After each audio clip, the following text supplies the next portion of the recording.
Welcome to Coach's Corner Special Edition. I'm your host, Andy Weidenbach. We'll be talking to coaches, players, and other key figures in the hockey world. This podcast is brought to you by Stream Cortex for all your hockey needs. Today's guest is Emily Curlett, former Ohio State University defensive player and NCAA Division I women's national champion. Emily, welcome to the show. Can you tell us a little bit about your journey in women's hockey? So I actually started playing hockey because I had two older brothers that also played, and then my dad played too. So he tried putting me in figure skating, and I hated it. I wanted to play hockey like my brothers. So I started playing hockey. I'm from like a small town called Columbiaville. So I started playing for Lapeer on a boys team. And I played that, and I played boys all the way through until I was 12. So I was the last birth year before they changed the checking rule. So I checked for a spring, a fall, and a spring, and I loved that. I liked hitting people, and I liked body contact growing up with brothers. At that point, I switched to girls hockey. So I went to Honey Baked, and I played Honey Baked for 4 years, and then I went and played Caesars for 2 years. And then after that, I had gone to Robert Morris in Pittsburgh, where I played my first 4 years. And I was a forward through the time I was about 12. And then I was a defenseman all the way through my first 4 years of college. We did awesome at Robert Morris. I loved all of my teammates and coaches. And we ended up going out, winning our league championship and making our second appearance in NCAAs my senior year. And then exactly a year ago today, I think actually it might have been, Robert Morris had a call and they cut their men's and women's hockey programs. So that was a big change, big flip flop from where I was. I had one more year left with COVID, the extra year that I was going to take. And then I found myself finding a new team. So I ended up at Ohio State, which was such a blessing at the time. And then it became even a blessing in disguise I didn't even realize. And then, of course, being here, finishing on a national championship is more than I could have ever asked for. It's like the pinnacle, my dream since I was little. And I was fortunate to play on really good teams when I was younger, especially girls AAA teams. And we got close to winning a national championship in youth, but it never happened. So it was really amazing that it came full circle in my last year, my last season, after everything that all of us had gone through with having the program getting cut. So that's kind of the elevator spiel of my hockey career. Yeah, that's exciting. That's a great finish. I mean, a national championship. I know Wisconsin women's hockey has been really successful of late, and to win a national championship, that's really special. What did that mean to like the school and some of the players and coaches and to yourself? Oh, gosh. I think obviously being a player or a coach or a staff member or really anyone at the school that works with us is obviously a very incredible accomplishment and something that we're really excited about. But I think honestly, in the weeks and months that followed winning the national championship, I think we realized how much we were actually supported from the entire city of Columbus and really the whole state of Ohio. And I think that was really important. I mean, we didn't know how many people were watching, how many youth teams were watching, how many former coaches and former players were watching and cared. And it was really, really exciting. I think it was obviously a step in like the direction that our program wants to go, but I think a step in the direction for hockey in Columbus in general. Yeah, that's awesome that you got the support. I mean, that's great because when you think of Ohio State, you always think of Ohio State football, right? I mean, and so for the women's hockey team to win a national championship is a big deal, and it's nice to see that the community supported the program and supported the team. I know when you were at Robert Morris, I was looking at some of your stats. You were like almost a point a game average for 4 years. That's pretty impressive. So can you tell us a little bit about your game? Yeah. I always was a very offensive minded player. I think growing up, girls can tend to naturally be a little bit more passive than boys. But having two brothers, I was kind of thrown to the fire with that. So I was a very outgoing and tenacious player. And I think that helped me a lot when I was on forward. And then when I switched to defense, that kind of was something that just became a part of my game. I was very offensive as a defenseman, very uncontrolled in youth hockey.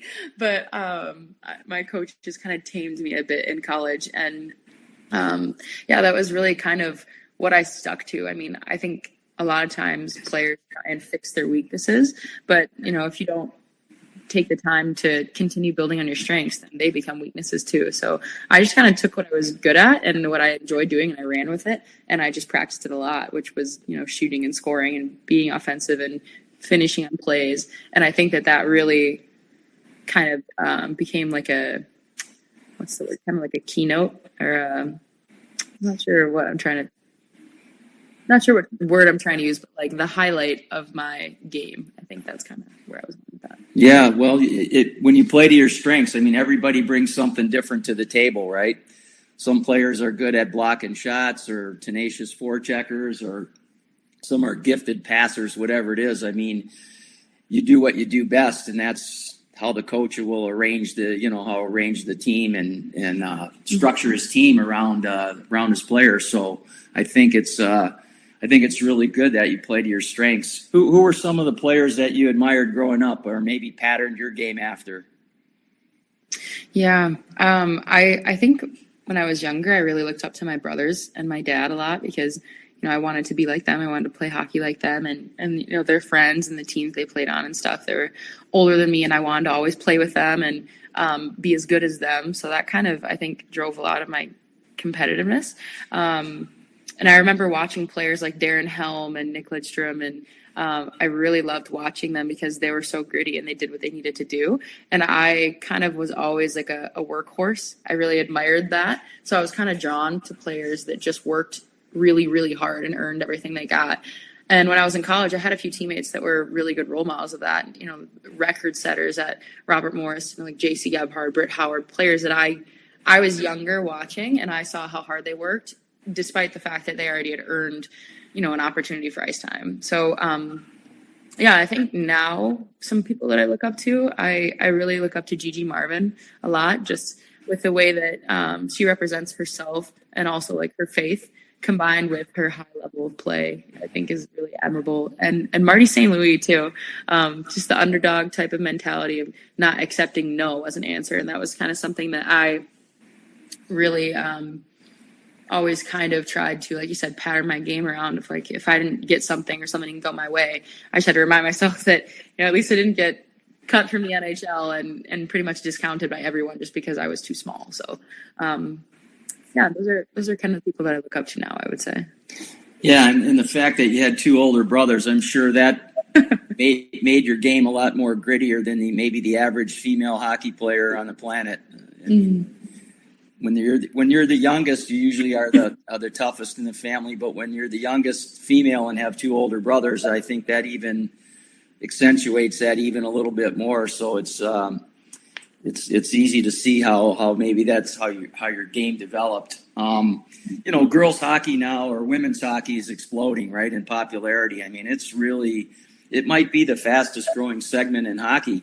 And, you see a lot of the color commentators on the NHL networks now on ESPN Plus. They're, former women's Olympic players or whatever. And I think, it's good for hockey. What's next for you? So I'm pursuing trying to play professionally. Okay. I don't know where that'll be yet. It's very much in the learning process of trying to find, what league would I want to play in, if so, where. Combined with, I have opportunities to work with the Ohio Blue Jackets organization here. So I definitely am trying to play professionally, looking at what might be best combination wise of where I could live and work, but also, get the opportunity to play. So that's the plan as of now, to be determined on where though. So what's the process to get onto a women's professional hockey team? Like in the NHL, you get drafted or you're a free agent or you're scouted. I mean, in women's hockey, what's the process for women? Yeah, I mean, I think looking at like some of the questions that some of the focus of your guys' organization, just even talking about how like the access to resources and information for youth players is pretty minimal for females. It's pretty minimal for us too.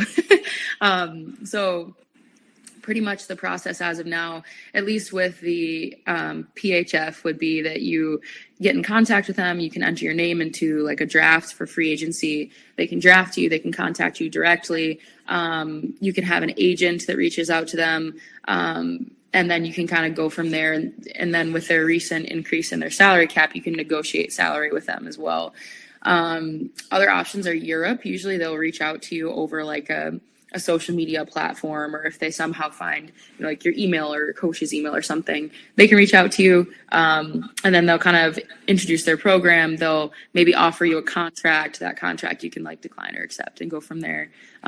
There's Sweden, there's Austria, there's Germany, there's Italy, there's all different types of leagues. And then the PWHPA is actually in its process right now of kind of redeveloping and going from there. So that I don't actually really have the answer to what that looks like yet.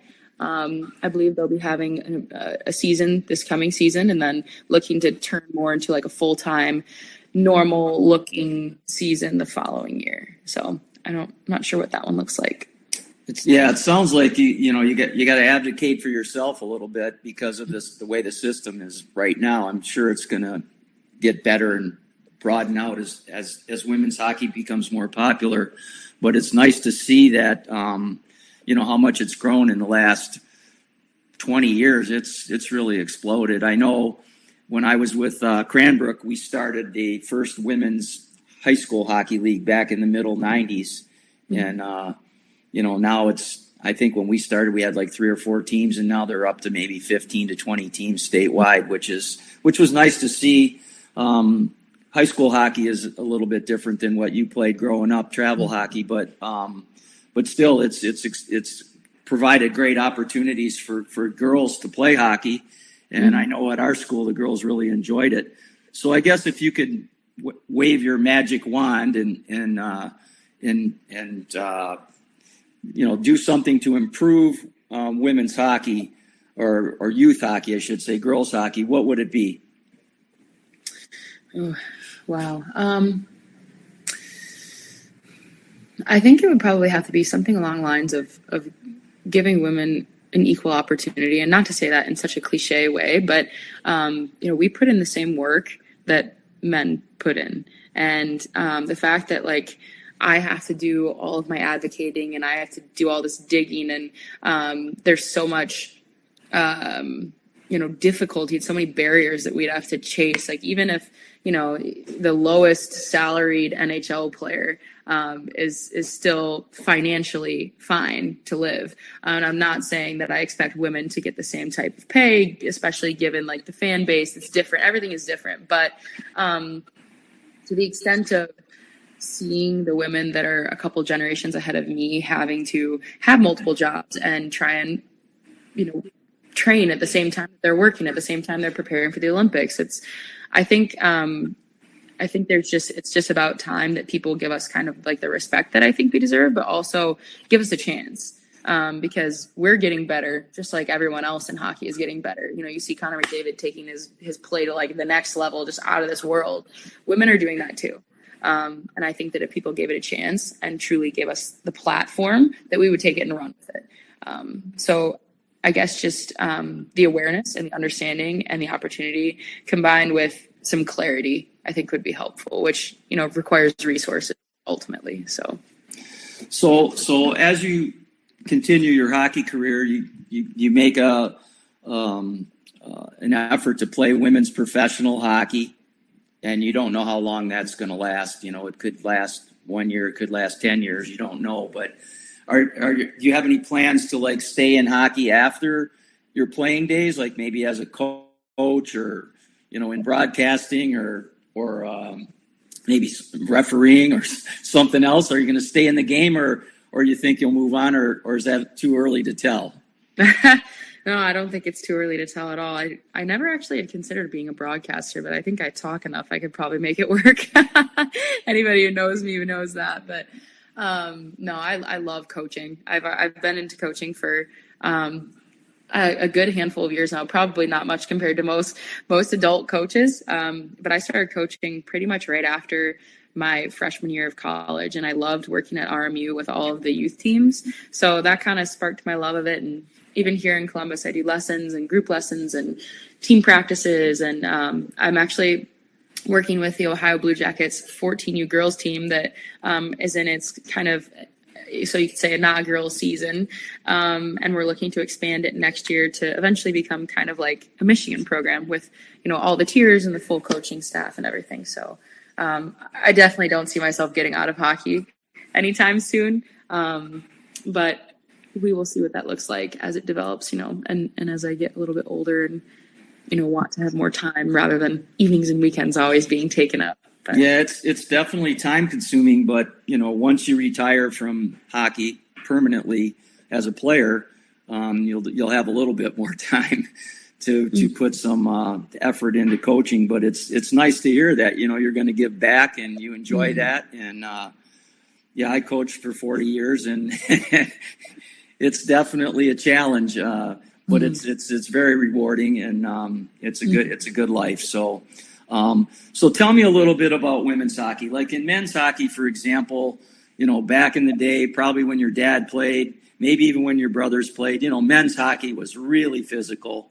In some cases, it was insanity, but now the last, I would say, probably 8 to 10 years, they really focus, the men's game, that is, they really focus on skill development. And so can you tell us a little bit about the women's game? Maybe has it changed? Is it less physical? Or is there more emphasis on skill? Or what's going on in women's hockey today? Yeah, that's a great question, honestly.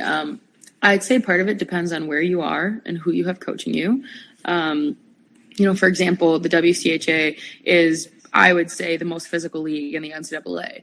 And the referees allow that to happen. And I think that that's partially why it's such good hockey to watch, because it is very physical and all the players are very strong. Not saying that other teams are not, but I think it's just known as a very tough league. And then even within that league, I know for me, I've never had a coach since I played boys, at least, as Coach Muzz that really loves physicality. Like that's something we regularly practiced in practice. So I think it depends on the person, but I would say as an overall, skill in women's hockey is kind of more heavily emphasized anyways, because we do have the no checking. You can't rely upon your body to take the puck from someone. So you have to therefore have skill. And then at the same time, if you're the person with the puck, you know that they're coming for the puck, not for your body as much. So you have to have maneuvers to get around them and make smart plays. And, it is a bit slower. So I think that moving the puck faster is something that's really focused on too. Like if you can make good take-to-tape passes and smart plays, then you're going to beat people. So yeah, I'd say it's a little bit of a different landscape, but at the same time, there's a lot of, in the higher levels of women's hockey, you see a lot of things mirrored from men's hockey, just maybe not on as flashy of a scale, of course. But you've got the SDHL that's testing out their body contact next season, which is really exciting for me, at least. I think it's exciting because I personally believe that there's no difference between a 6'4" man hitting a 5'10" man versus like a 5-foot girl hitting a 6-foot girl. But I think that the physicality is an important piece of the game that women are using more now than we did before. It's just in the correct way, a safe way. I know the AAA women's hockey was pretty physical. I was surprised it was a little bit more than incidental contact. Some of it didn't look like it was an accident. You know what I mean? Those women were pretty tough, and yeah, I think maybe you're right. Maybe it will evolve into at some point in time where they'll allow checking or physical contact of some sort. I don't know what, but and I'm sure that'll change the game a little bit and make it a little more interesting for the fans. Maybe throw a couple fights in there now and then. Have the fans go crazy. But Yeah, women's hockey is really. I was really impressed with the level of play that I saw when I was back in Detroit. Especially, probably you were playing back then. Little Caesars had a really, really good program, and some of those girls went to my hockey school with the boys, and they were every bit as good as skaters and had really good skills. So it was fun to watch. And so it brings me to my next question. So I have 11 grandkids, 6 girls and 5 boys, right? The boys all play hockey, and 2 of the girls are playing hockey. And so they're young, they're just getting started. What advice would you give young girls that are interested in playing hockey? What advice would you give them just to enjoy the game? And, maybe they're not going to go as far as you are, but as far as you did, but what would you tell them? Yeah, I think that's a great question for parents to ask, and for really anyone that's in hockey to think about, because I know even for me and females in general, like just looking at like psychology in general, we're so hard on ourselves and we're such perfectionists by nature, but especially I think this generation particularly is very, very perfectionist focused. Like if you're not going to be perfect at something, you might as well not even try. And I think I definitely felt that way too. Like if I can't go Division I don't want to play hockey anymore, and I had a lot of teammates that felt that way. And of course, not everything works out the way that you expect it. And, thankfully it did work out well for me. But I had teammates that felt that way and ended up going to play D3 or going to play ACHA, and they had the time of their lives and they loved it. They won national championships at the D3 level, at the ACHA level, and I don't think they would change it for anything. So I think the advice I would give is just, you can pursue perfection, but be content with being excellent because you're never going to reach being perfect at anything, especially hockey. And that it's not worth not having fun because you expect yourself to reach such a high level of your play. I know it's something I have to remind myself of a lot, of like, if I don't do something perfect, I don't have my best game ever, or I don't hit that record or whatever it is that I'm seeking, it doesn't mean that the journey wasn't worth the time or that the person I am because of it isn't worth it. So yeah, definitely just focusing on each day, enjoying it, but that doesn't mean settling for being mediocre. It just means enjoying it, even though you might not be where you want to be.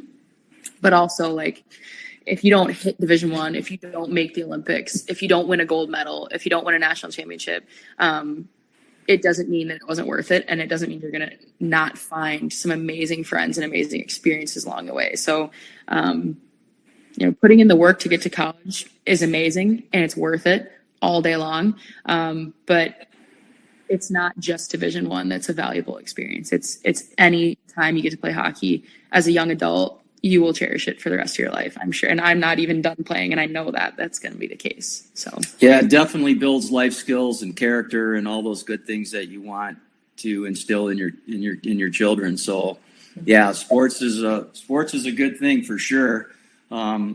So I had a hockey school way back, and I had a senior men's hockey school and a senior women's hockey school. And what I noticed was, the guys were more antsy. They horsed around a little bit more. And the women, they really did pay attention. Like, they were like sponges. They didn't horse around. They didn't mess around. They really wanted to learn. Not that the guys didn't. It's just, they were fidgety, right? They were always, I don't know, messing around or bumping pucks against the wall or something. But anyway, so if you get into coaching, I know you played with both boys and girls growing up, so you're trying to build chemistry, right, on a team if you're coaching. And there is a difference between managing a boys team and managing a girls team. So can you tell us through your experiences what you've encountered in, being a female on a boys team, and, how different it is? Yeah, it is definitely very different. I mean, like you said, just the little things of, like, even when I'm coaching now, even the little mites, you've got the girls that just sit there quietly and stare at you, and you've got the boys that, are like zooming in circles, trying to shoot pucks at you and stuff.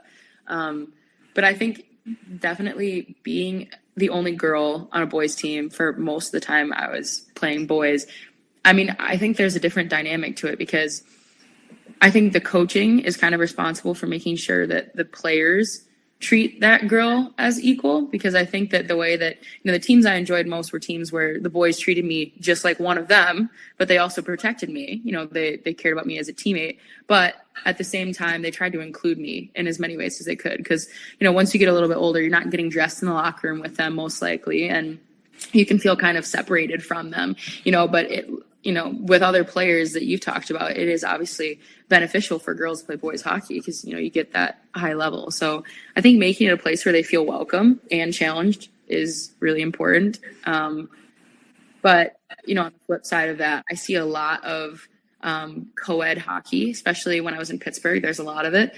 And I think that they fit and they mesh fine. And I don't think there really is any concern with having to treat them a special way. I mean, the way that I approach coaching, at least now, is like, boy, girl, I don't care. You're gonna do the same drills, and I'm gonna coach you the same way. And then obviously, when it comes to more emotional stuff, yes, you might have to like speak to girls differently or guys. But I think if you treat someone like they're equal, then they feel like they're equal. And there's no difference. But if you treat them unequal, then they start to notice that and they pick up on it. It's kind of like the concept of like, it's not weird unless you make it weird. So that's the way that I've at least thought about boys and girls hockey in my experiences with it. So you've been playing hockey for probably almost 20 years now, right? 15, 20 years? Probably a little less. Maybe a little less, okay. 18, 19, I don't know. 18, 19 years. So, what kind of changes have you, we're talking about coaches here. So, in the 15 or 18 or 19 years that you've been playing hockey, what type of changes have you seen in the way coaches are coaching nowadays as opposed to maybe the way they did, 10, 15 years ago? Yeah. I think there's a lot of like skill work involved and efficiency. I've noticed skill work wasn't as much when I was younger. Like our team practices were more focused on team drills, and there's a lot of like one pass type of drills, like you pass the puck, you get the puck, you shoot, that kind of thing. And I think especially at a younger age, coaches are trying to teach kids how to handle the puck, how to make 1, 2, 3 passes in a row, like getting to open space, going more north, south, east, west instead of just north, south. So I think the game has gotten smarter, and so is coaching. But I think also with that, I think the mentality of coaching has definitely turned a little bit more on including skills and practices too, because they're kind of building blocks. So I think that's a big change for sure. I noticed like the coaches that I work with now that coach teams that I come in and help with, they are looking to hire a skills coach to come like one practice a week and work on basic things. Whereas when I was younger, we didn't really have that as much. It was just kind of, that I did separately on my own. So that's kind of, I think, the biggest difference, I think. Yeah, I agree. I mean, the game's changing for sure. I mean, you can see it at the National Hockey League level. And, of course, there's a trickle-down effect. Mm-hmm. All the kids today want to play like Connor McDavid. Everybody wants to be Connor McDavid. Mm-hmm. But there's only one or two of those guys that come along every couple decades. But, everything is moving in that direction. I think there's less physicality in the game. It sure is fun to watch.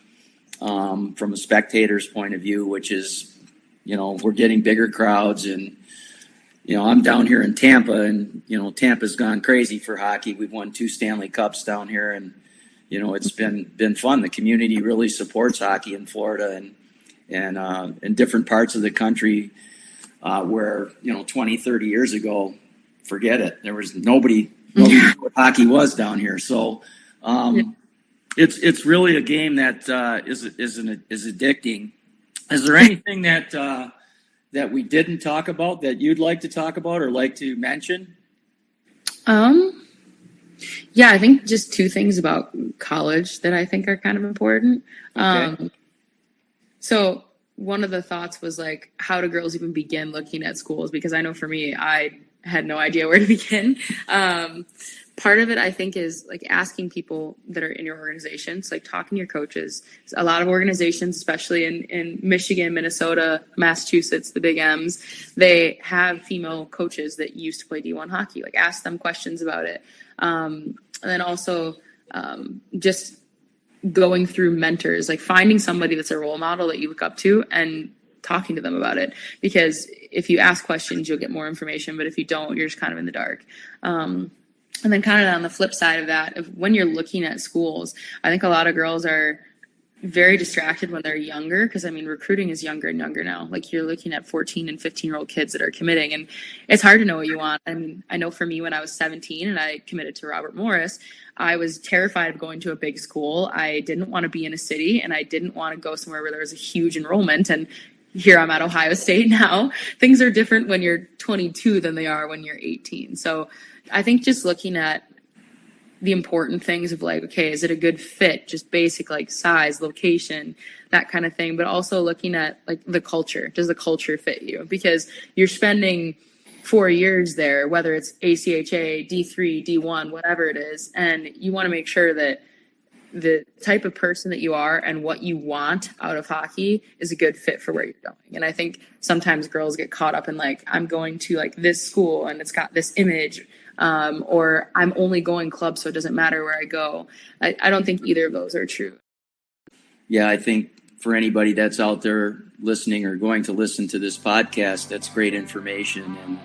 And yeah, we really appreciate you taking time out of your busy schedule to share your experiences and, you know, tell us about your journey and maybe what's in store for the future, so we can keep our eyes out for you, and maybe we'll see you on television one day or in one of the arenas. You never know, right? I mean, it's the way women's hockey's going. I think they're moving women's hockey, the needle's moving in the right direction.